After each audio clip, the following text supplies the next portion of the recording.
ঠোকাঠুকি করবেন না। দারুণ অভদ্র লাগে আমাকে, এটা খুব খারাপ লাগে আমাকে, এই গাড়িতে ঠোকাঠুকি করা। কেউ ঠোকাঠুকি করবেন। আমাদের পুলিশ বন্ধুরা আছেন, আমাদের কিছু নেতৃত্বরা আছেন, তারা দায়িত্ব নিয়ে পার করছে, কেউ গাড়িতে ঠোকাঠুকি করবেন না। যারা এসেছেন আপনাদের বলবো, ঘুমিয়ে পড়লে হবে না, ঘুমিয়ে পড়লে হবে না, জেগে থাকতে হবে।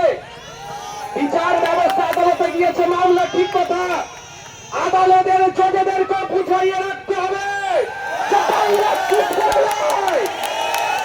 এটা কিন্তু আমি আপনাদের বলে যাচ্ছি, এটা বললে হয়তো আমার নামে কন্ডেম হতে পারে, কিন্তু বৃহত্তম আমাদের পরিবারের একজন আমাকে বলতে বাধ্য হচ্ছে যদি আমরা চুপ করে যাই, কিন্তু আদালতেও কিন্তু কেসটা ঠান্ডা করে চলে যেতে পারে।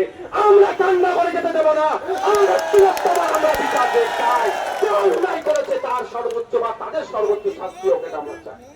বুঝতে পারছেন তো?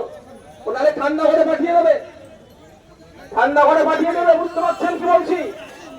যারা এসেছেন শান্তিপূর্ণ ভাবে, আপনারা এখান থেকে শান্তিপূর্ণ ভাবে আপনারা প্রস্থান করবেন। কারো প্ররোচনায় পা দেওয়ার দরকার নাই।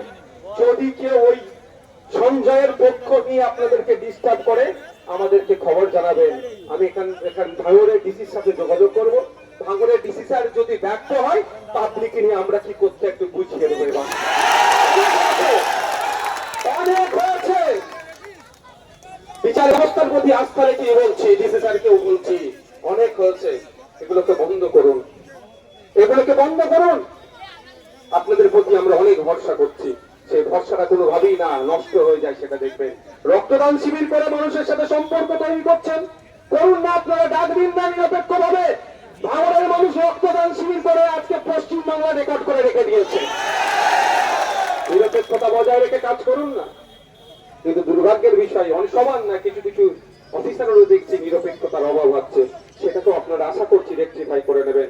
আমি পরিশেষে বলবো, যারা আজকের এই আমাদের মিছিলে হাঁটলেন, পুলিশ বন্ধুরা যারা আমাদেরকে সহযোগিতা করলেন, প্রত্যেককে আমি আমাদের পক্ষ থেকে ধন্যবাদ জানাচ্ছি এবং আপনাদেরকে ধীরে এখান থেকে প্রস্থান করার জন্য বলছি।